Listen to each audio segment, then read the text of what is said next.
Welcome to balloting season. My name is Erica Suarez and I'm a counselor here at Gregori High School. This video will review what balloting is and why it's important. We will review how to read your transcript, which classes to pick for next year, how to ballot, and answer your frequently asked questions. We ballot each year in order to select your future classes, make sure you are on track for graduation, and to confirm you are on track to meet your future goals, whether it's college or a specific career. Within this process, it's important that we obtain feedback from your teachers, parents, and your counselor. The classes that you select on your ballot are the ones you will be given, pending availability and offerings.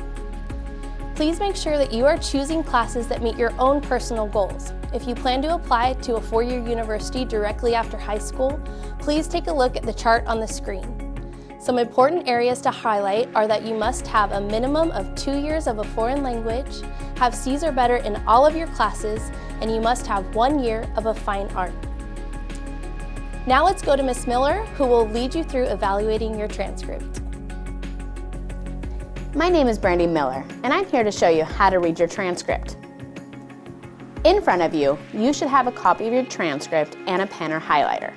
First, please write on the top of your transcript what your plan is for after graduation. For example, attending a 2-year college such as MJC, a 4-year college such as Fresno State, enlisting in the military, etc. Now, let's take a look at your grades you've earned so far. I'm going to give you a minute to highlight any D's or F's you may have.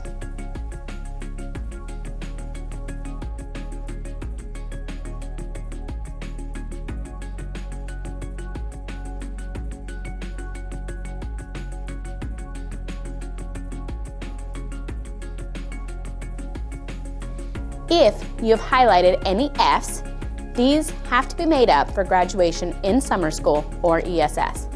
ESS is our credit remediation program offered for 0 or 8th period pending availability. If you've highlighted any D's, these may be made up if you're trying to go to a 4-year university directly after high school. Next, let's take a look at your credit summary. The credit summary is located on the far right of the first or second page. If you are a 9th grader, you should have at least 30 credits. If you're a 10th grader, you should have at least 90, and if you're an 11th grader, at least 150 credits. Are you on track?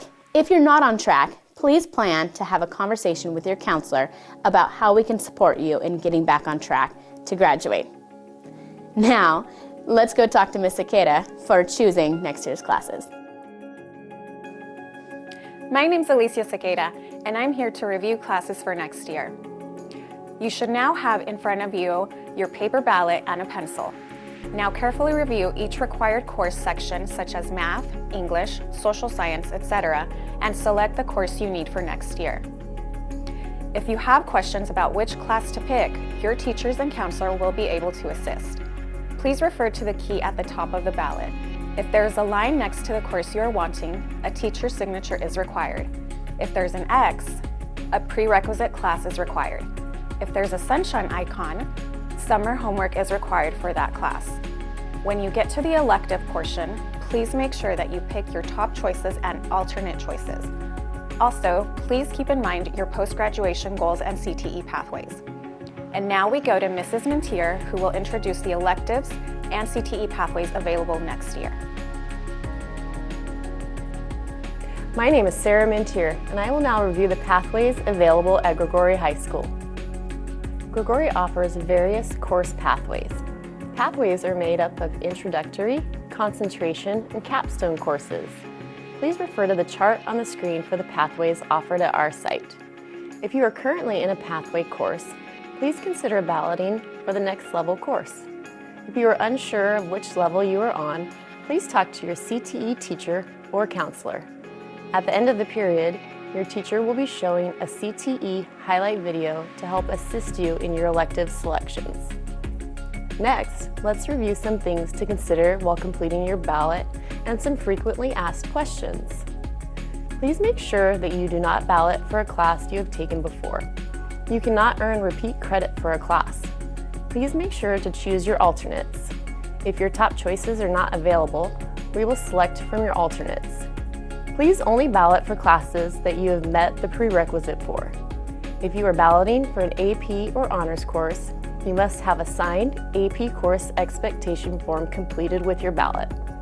If you need a form, please pick one up from either your English teacher or the counseling office. You will not be enrolled in an honors or AP class without a signed expectation form. Remember, schedule changes are rare. Please take this process seriously and choose your classes wisely. Now let's go to Mrs. Casillas Perez. She will lead you towards completing the balloting process.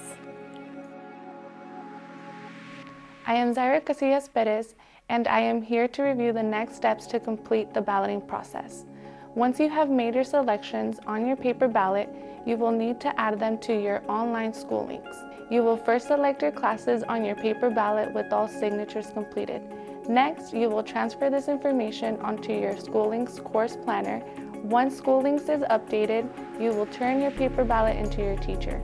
Your teacher will provide the date and when both the paper and online ballot should be completed by. Lastly, our counseling team will meet with each student one-on-one in the library to review. Your teacher will also provide you with the date that you will be in the library. Please make sure you are present with any questions that you may have ready to go. Now we go to Mrs. Johnson for a final word for this presentation. Hi there, I'm Corey Johnson, and I would like to now direct your attention to the screen with the current counselor alpha breakdown. If you have not met your counselor yet, we encourage you to stop by the counseling office in the L building. If you're unsure of who your counselor is, please make sure to ask. On behalf of Gregori Counseling Department, I would like to thank you for your attention to this presentation. We look forward to meeting with each of you and assisting in planning your future.